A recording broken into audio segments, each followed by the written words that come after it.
आज मैं करने जा रहा हूँ अभी फिर से दोबारा डीप सी स्नॉर्कलिंग।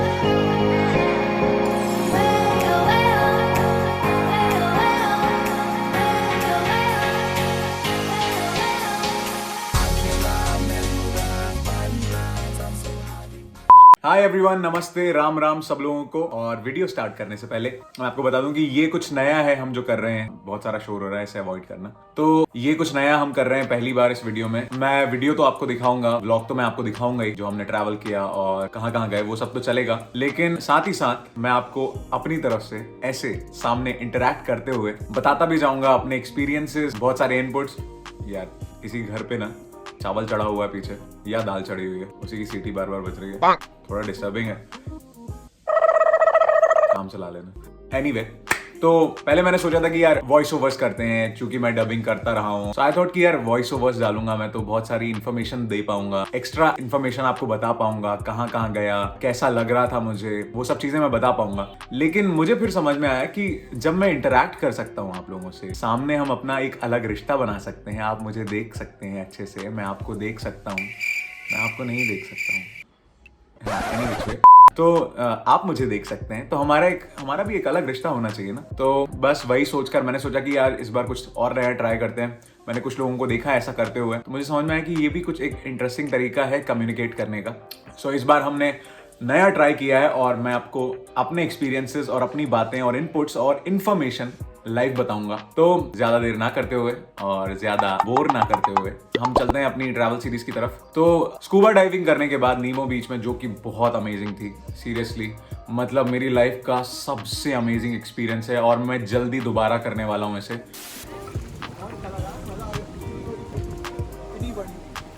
मजा आ गया। मैं तो 10 मिनट जल्दी आ गया था। मैंने जितना डीप जाना था चला गया था। मुझे जितनी उम्मीद थी ना मुझसे, मैंने उससे काफी ज्यादा अच्छा किया।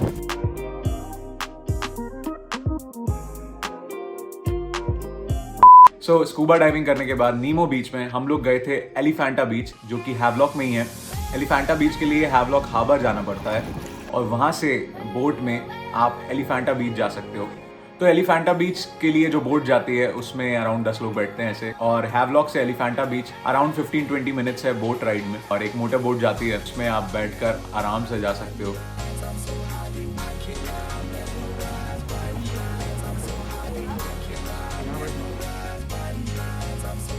और काफ़ी अमेजिंग रहता है कि बहुत स्पीड में चलती है बोट। और ये एक्सपीरियंस ऐसा है कि आप बोट में बैठोगे और आपको सीरियसली पानी के छींटे पड़ने वाले हैं आपके चेहरे पर, तो तैयार रहना नमकीन टेस्ट करने के लिए। काफ़ी मज़ेदार एक्सपीरियंस रहता है।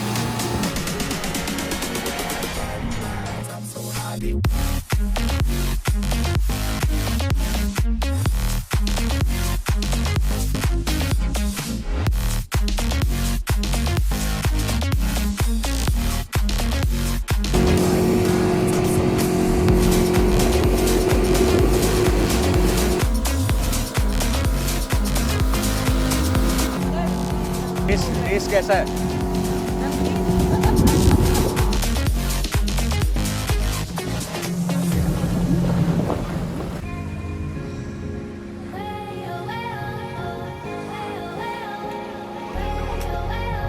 सो एलिफेंटा बीच पहुंचने के बाद जो मैंने सबसे पहले देखा, एलिफेंटा दूर से देखने पर मुझे समझ में आया कि सबसे हैपनिंग जगह थी। यहाँ पर इतने सारे लोग थे, मतलब सारे लोग फन करने आए थे।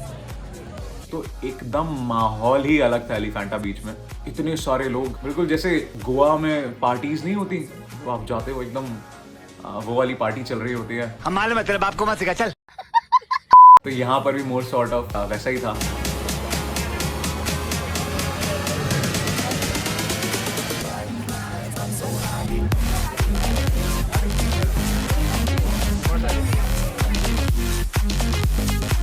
तो अभी हम आ गए हैं एलिफेंटा बीच, और एलिफेंटा बीच में बहुत सारी एक्टिविटीज़ होती हैं, वाटर एक्टिविटीज़ होती हैं ढेर सारी। यहाँ पर कॉम्प्लीमेंट्री स्नॉर्कलिंग भी कराई जाती है। स्कूबा डाइविंग हम आज करके आ चुके हैं। एलिफेंटा बीच इतना ज़्यादा रश था वहाँ पर, जो पर्टिकुलर एक जगह थी वहाँ पर, और वहाँ पर गाइड्स मिलते हैं, तो वो लोग आपको बताते हैं कि आप 2-3 घंटे यहाँ पर स्टे करेंगे, 3 घंटे, और आप क्या क्या कर सकते हैं यहाँ पर, तो सारी वाटर एक्टिविटीज होती हैं एलिफेंटा बीच में। Banana boat ride, jet ski, scuba भी करवाते हैं। बहुत सारे अलग अलग तरीके के अजीबोगरीब वाटर स्पोर्ट्स होते हैं जो कि मैं फर्स्ट टाइम देख रहा था वहां पर। और सबको कॉम्प्लीमेंट्री स्नॉर्कलिंग भी मिलती है, लेकिन बहुत ही कॉम्प्लीमेंट्री टाइप। ये गड़बड़ है बाबा। तो मेरा मन था कि मैं स्नॉर्कलिंग दोबारा करूं, क्योंकि मैंने स्नॉर्कलिंग की थी नॉर्थ बे आइलैंड में और फिर से सीटी बज गई। oh, no! इस बार ये हमारे घर की। एनीवे स्नॉर्कलिंग की बात। स्नॉर्कलिंग, हाँ, तो स्नॉर्कलिंग मेरा मन था कि मैं एलिफेंटा में स्नॉर्कलिंग करूं दोबारा से। यहाँ पर मैंने सुना था कि एलिफेंटा में स्नॉर्कलिंग बहुत अच्छी होती है, तो मैंने सोचा कि चलो एलिफेंटा में भी स्नॉर्कलिंग ट्राई की जाए। अब यहाँ पर आ ही गए हैं तो ये भी कर लिया जाए। जो लोगों को स्कूबा डाइविंग अब समझ में आ गया कि स्कूबा डाइविंग क्या होती है, तो स्कूबा डाइविंग में आप पानी के अंदर जाते हो, मतलब पूरा सब ऑक्सीजन सिलेंडर्स वगैरह लगाकर और काफी सारा वेट बांधकर आपको पानी के अंदर ले जाया जाता है, सो दैट आप पानी के बहुत नीचे होते हो, अराउंड 6-7 मीटर 8 मीटर की डेप्थ में होते हो और पानी के आप एकदम बॉटम में होते हो। लेकिन स्नॉर्कलिंग में ऐसा होता है, आपको एक मास्क दिया जाता है जिसको आप वेयर कर सकते हो और उसमें एक पाइप जैसा लगा होता है जिससे आप ब्रीथ कर सकते हो। तो आप पानी के ऊपर ही रहोगे, जैसे सपोज ये है पानी, तो पानी के सतह पर ही रहोगे आप, मोर लाइक फ्लोटिंग, बट आपका चेहरा जो है वो पानी के अंदर रहेगा और मास्क लगा रहेगा, तो आप बहुत इजीली ब्रीथ कर सकते हो और अंदर का देख सकते हो नीचे। सो स्नॉर्कलिंग उन लोगों के लिए बहुत अच्छा है जो लोग पानी के अंदर नहीं जाना चाहते, कि आप पानी के ऊपर ही ऊपर रहकर नीचे पूरा कोरल देख सकते हो, पानी के अंदर पूरी फिशेस देख सकते हो। सो जो लोग स्कूबा डाइविंग से डरते हैं या फिर जिन लोगों को थोड़ा पैनिक करने की प्रॉब्लम है, अनलाइक मी, नहीं मुझे नहीं है। अबे रुक, डरता है क्या? नहीं, डरता नहीं, सिर्फ थोड़ा सा घबराता हूँ।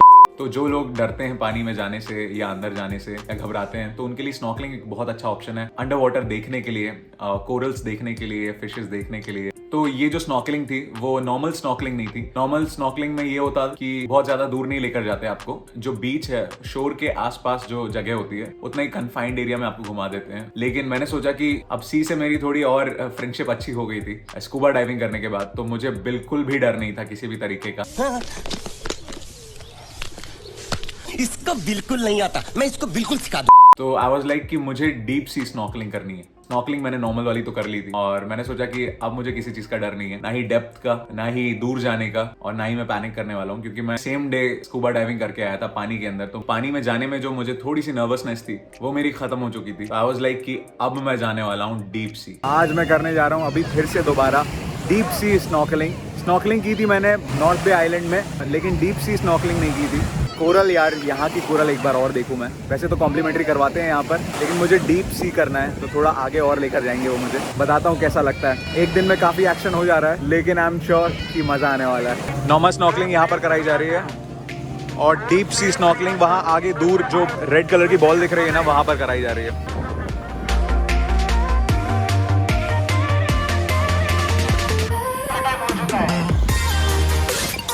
फिर हम लोग डीप सी स्नॉर्कलिंग करने गए। मेरे साथ 2 लोग और थे, एक तो जो कि स्नॉर्कलिंग करवा रहे थे वो थे, और साथ ही साथ एक वीडियोग्राफर भी गया था। और यहाँ पर इस बीच में अगर आपको स्नॉर्कलिंग करनी है और आपको कुछ वीडियोस भी चाहिए अपनी मेमोरी के लिए या कहीं पर पोस्ट करने के लिए, तो यहाँ पर आपको पैकेज में वीडियोस भी मिल जाते हैं। आप ले जा सकते हैं एक वीडियोग्राफर साथ में, वहीं पर स्नॉर्कलिंग करवाने वाले ही प्रोवाइड करवाते हैं। तो हम लोग गए पानी में और I can not tell you, अब आगे पानी के अंदर का जो एक्सपीरियंस है वो मैं आपको शब्दों में नहीं बताना चाहता, तो आप इसे खुद ही फील कीजिए।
बहुत अच्छा एक्सपीरियंस था। मैं स्कूबा डाइविंग करके आ चुका था तो मेरे लिए नॉर्मल सी चीज़ हो गई थी, लेकिन सपोज अगर आप स्नॉर्कलिंग पहले करते हो और उसके बाद स्कूबा डाइविंग करते हो तो आपके लिए एक एक्सपीरियंस अलग हो जाता है। मैंने पहले ही नॉर्थ बे में स्नॉर्कलिंग कर ली थी तो मेरे लिए स्कूबा बहुत एक नेक्स्ट लेवल एक्सपीरियंस था। फिर उसके बाद दोबारा स्नॉर्कलिंग की मैंने डीप सी, और हर जगह की ना कोरल और फिशेस और थोड़ी सी वैरायटी अलग होती है। मोर और लेस तो सेम होती है, लेकिन थोड़ी थोड़ी वैरायटीज हर जगह पर अलग होती है। तो नीमो बीच में जो वैरायटी थी कोरल की और फिशेस की वो थोड़ी डिफरेंट थी स्लाइटली एलिफेंटा बीच से। एलिफेंटा बीच में जो कोरल थी वो काफी डिफरेंट थी, फिंगर कोरल्स ज्यादातर थी वहां पर, और फिशेस की वैरायटी बहुत ज्यादा नहीं थी। लेकिन एक पैरट फिश होती है जो देख ही सकते हो आप, ग्रीन येलो ब्लैक स्ट्राइप्स होती हैं जिनकी, तो वो फिश थी और वो बहुत सारी थी, मतलब एक दो नहीं, हंड्रेड्स ऑफ फिशेस सारी मेरे आसपास घूम रही थी, मुझे टच करके जा रही थी।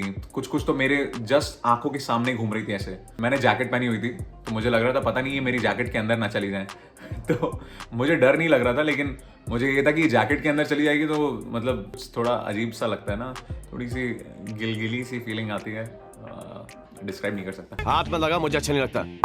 एनीवे, मेरे साथ जो गाइड गए हुए थे उन्होंने नारियल के टुकड़े रखे हुए थे, फिशेस को फीड करते हैं वो लोग, उन्होंने मुझे भी दिए थे कुछ टुकड़े नारियल के खिलाने के लिए फिशेस को। मतलब जैसे ही मैंने पानी के अंदर नारियल छोड़ा और अराउंड 15 से 20 फिशेस एक साथ उस पर झपट पड़ी, और फिर मैं सामने देख रहा था तो वो जो वीडियोग्राफर हमारे साथ गए थे वो फीड कर रहे थे फिशेस को, और उनके पास नारियल का बहुत बड़ा टुकड़ा था। कम से कम 50 फिशेस उनके पास घूम रही थी, उनके चेहरे पे घूम रही थी, उनके हाथ के अराउंड घूम रही थी, और बहुत फास्ट मूव करती हैं पानी में फिशेस, तो वो देख के बहुत अमेजिंग था।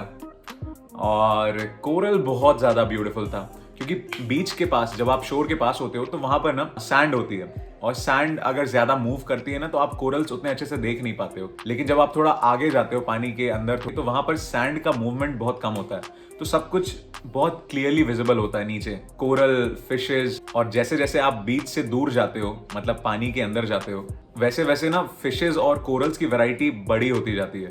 बीच के पास जो कोरल्स थी और फिशेस थी वो सब साइज में थोड़ी छोटी थी, लेकिन जैसे जैसे हम आगे जाते गए, जैसे जैसे हम आगे जाते रहे, जैसे जैसे हम आगे बढ़ते रहे, yes that's the right word, यही सच है, बाकी सब झूठ है। भूल जा सबको, सिर्फ मुझे याद रख। हाँ, गले लग जा यार। तो जैसे जैसे हम आगे बढ़ते रहे मैंने ऑब्जर्व किया था कि फिशेस भी बड़ी हो रही थी। बड़ी फिशेस तो बीच के पास रहेंगी नहीं क्योंकि उनको पानी ज्यादा चाहिए और मूवमेंट ज्यादा चाहिए, और कोरल भी बहुत बड़ी बड़ी और बहुत अलग अलग कलर की दिख रही थी। कुछ कुछ कोरल्स होती हैं जो कि एकदम उंगलियों की जैसी होती हैं, मतलब उंगलियों के शेप में होती हैं, उनको फिंगर कोरल्स बोलते हैं, बहुत बड़ी सी होती हैं। और कुछ कोरल्स होती हैं जो कि आपके ब्रेन, जो हमारा ह्यूमन ब्रेन है, उनके जैसी दिखती हैं, तो उनको ब्रेन कोरल्स बोलते हैं। कुछ कोरल्स होती हैं मैजिक कोरल्स कहलाती हैं, क्योंकि उनमें एक आंख जैसी होती है, मतलब उन कोरल्स में ना एक शेल जैसा होता है कि आप वो पार्ट टच करोगे ना तो वो आंख, जैसे हम बंद कर लेते हैं ना अपनी आंखें, तो वैसे वो बंद हो जाती हैं कुछ सेकंड्स के लिए, और जैसे ही आप कांटेक्ट हटाओगे उस कोरल से तो वो वापस खुल जाती हैं। तो वो बहुत अमेजिंग था। कोरल इसलिए इतनी ज्यादा ब्यूटीफुल होती हैं क्योंकि पानी के अंदर होती हैं। जो लाइव कोरल्स होती हैं वो शोर के पास नहीं होती, क्योंकि अगर आप ज्यादा उनको टच करोगे या ह्यूमन इंटरफेरेंस अगर ज्यादा होता है तो डेड हो जाती हैं, जैसे कि ब्लैक हो जाती हैं कोरल, तो उनकी लाइफ खत्म हो जाती है। इसलिए जैसे जैसे आप पानी के अंदर और डीप जाते जाते हो तो कोरल्स उतनी ज्यादा उनमें लाइफ होती है, तो वो डल नहीं होती, और उनके कलर्स भी बहुत ज्यादा ब्राइट होते हैं, उनकी अपनी अलग प्रॉपर्टीज होती हैं। फिशेस जो हैं उनमें अपना घर बनाती हैं, लेकिन शोर के पास कोरल्स जो है वो ब्लैक हो जाती हैं क्योंकि ह्यूमन इंटरफेरेंस इतना ज्यादा रहता है कि वो बार बार टच होके लोग पैर रखते हैं या हाथ टच करते हैं, ज्यादा जाते हैं, तो वहां की कोरल लाइफ खत्म सी हो जाती है और वो एक बड़ा सा जाइंट पत्थर जैसा बन जाता है। तो बहुत सारी चीजें होती हैं। तो एनी विच वे, फिर मैंने की डीप सी स्नॉर्कलिंग और बहुत ही अमेजिंग एक्सपीरियंस था। बट मैं उन लोगों से बोलना चाहूंगा जो लोग अगर सिर्फ स्नॉर्कलिंग करना चाहते हैं तो नॉर्थ बे आइलैंड में भी स्नॉर्कलिंग होती है और एलिफेंटा में भी स्नॉर्कलिंग होती है। लेकिन अगर if you have to ask me तो मुझे नॉर्थ बे आइलैंड की स्नॉर्कलिंग ज्यादा अच्छी लगी थी, जहाँ का वीडियो नहीं है मेरे पास, क्योंकि वहां पर वैरायटी बहुत ज्यादा थी और उन्होंने काफी देर तक मुझे घुमाया था, बहुत सारी चीजें बताई थी और रश बहुत कम था, तो बहुत सारे लोग नहीं थे वहां पर स्नॉर्कलिंग करने के लिए। तो मुझे वही लगा कि जिन लोगों को स्नॉर्कलिंग करना है अंडमान्स में तो उनको पहले नॉर्थ बे आइलैंड में जरूर स्नॉर्कलिंग करनी चाहिए, क्योंकि वहां पर जो कोरल है और फिशेज हैं और जितना टाइम देकर वो दिखाते हैं आपको, वो मुझे कंपैरेटिवली एलिफेंटा से ज्यादा अच्छा लगा। तो मुझे लगता है कि अगर आप नॉर्थ बे आइलैंड में स्नॉर्कलिंग करते हो तो आपके पास एक एडेड एडवांटेज होता है, आपने वो तो देख ही लिया है, और अगर आप कहीं मिस आउट कर जाओ तो थोड़ा बहुत आप एलिफेंटा आइलैंड में भी कवर कर सकते हो, लेकिन you must do it in North Bay Island, ये मेरा ओपिनियन है। Alright guys, on that note आज का व्लॉग हम यहीं पर खत्म करते हैं। आई होप आपको पसंद आया हो, और अगर पसंद आया हो तो प्लीज लाइक करना, शेयर करना अपने दोस्तों के साथ, और नीचे कमेंट करके मुझे जरूर बताना कि आपको कैसा लगा। अच्छा लगा तो भी और खराब लगा तो भी। वैसे लगा तो नहीं होगा खराब, लेकिन फिर भी अगर लगा हो तो बता देना। डेमोक्रेसी है, क्या कर सकते हैं। एनीवे, मुझे पता ही है कि अगर आपने यहां तक वीडियो देख लिया तो सब्सक्राइब तो जरूर कर ही दिया होगा चैनल को। तो प्लीज सब्सक्राइब करिए चैनल को, so that we can grow, और जल्दी जल्दी सब्सक्राइबर्स बढ़ेंगे तो चैनल भी बढ़ ही जाएगा भाई। तो बस फिर आज का वीडियो हम यहीं पर खत्म करते हैं, और जल्दी मिलते हैं नेक्स्ट वीडियो में। तब तक के लिए take care, bye bye, stay safe.